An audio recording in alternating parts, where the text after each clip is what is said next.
శ్రీ సత్యసాయి జిల్లా హిందూపురం పార్లమెంట్ కేంద్రంలో స్వామి పరిపూర్ణానంద ఆధ్వర్యంలో నిర్వహించిన మెగా జాబ్ మేళాలో 700 మంది విద్యార్థులకు ఉద్యోగ అవకాశాలు లభించాయి.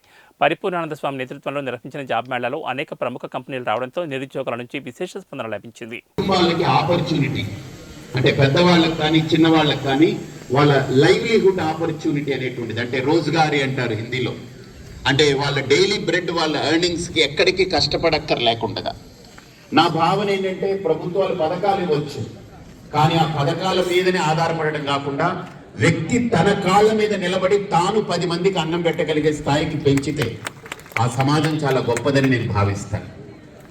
మనకు ఎవరు అన్నం పెడతారో రేపు అని ఆలోచించే వ్యక్తి కన్నా నా అన్నాన్ని రేపు ఎవరు తింటారు రేపు అని ఆలోచించే వ్యక్తి నా దృష్టిలో గొప్ప మిన్న.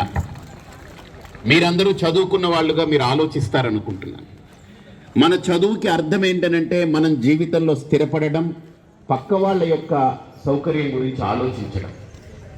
కాబట్టి ఈరోజు ఈ జాబ్ ఆపర్చునిటీస్ కోసం ఎక్కడెక్కడి నుంచో మీరు వచ్చారు. మీ అందరికీ మధ్యాహ్నం భోజనం కూడా ఏర్పాటు చేయించారు. నాకున్న పరిధిలో నాకు పరిచయాలు ఉన్నటువంటి